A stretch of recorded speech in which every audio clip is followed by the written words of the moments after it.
All right, as mentioned, Germany, the world, the United States, market leaders, and the VIX.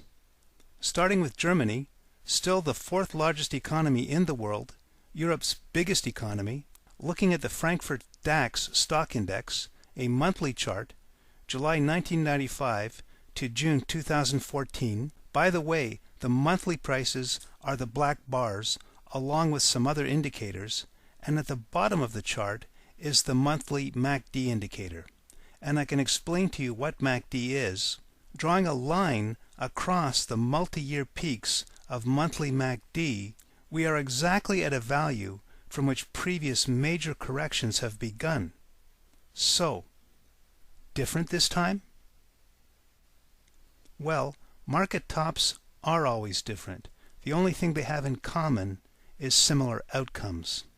And the weekly indicators for the DAX disclose several divergences that suggest a correction may more likely unfold sooner than later. Looking at the Morgan Stanley Capital International World Index, which is 55% United States, 9% UK, 8% Japan, 4% France, 4% Canada, and 20% everyone else, same time frame, monthly 1995 to 2014. Again, the monthly MACD indicator is precisely at a value from which previous major corrections have unfolded. So again, different this time? And the New York Stock Exchange Composite Index, still the world's largest. Same time frame, similar chart.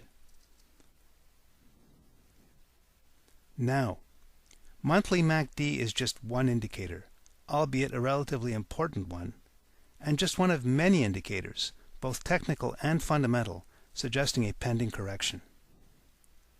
And as Jason Gotford of Sentiment Trader recently said, a lot of previous reliable signals have just been thrown out over the past 18 months.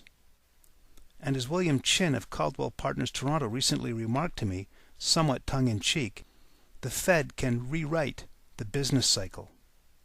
And if most gains of the past 18 months are largely attributable to Fed quantitative easing, then most of those gains are quite likely to be given back. Under market leaders, several stocks which have been leading the way up over the past 18 months, stocks like Bank of America, BlackRock, MasterCard, Visa, not to mention many others, over the past several weeks, in my view, many of these stocks have become sells. Now, last week I thought stocks would start to sell off.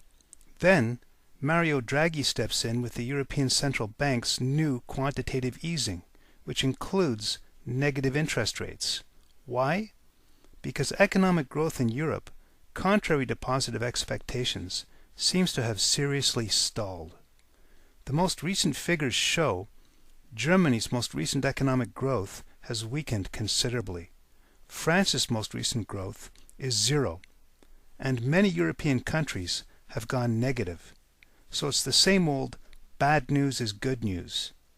In other words, because Mario Draghi ramps up the printing presses, global stock prices float upward like so many soap bubbles, and I think the water is about to be let out of the tub. Back to our erstwhile market leaders. Despite the Mario Draghi-inspired uptick last week, the market leaders I mentioned still look like sells. In other words, still look like their next big move is most likely going to be down.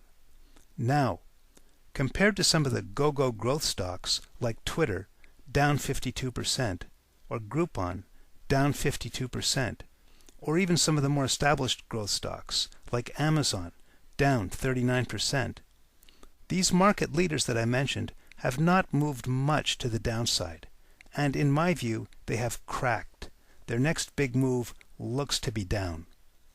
And I mentioned a huge opportunity. The opportunity is a tweak.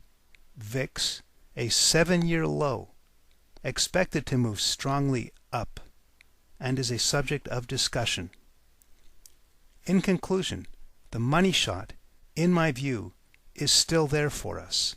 Stock prices that have been floating upward like so many soap bubbles are over the next several weeks likely to begin to be sucked into a downward vortex as the water is let out of the tub.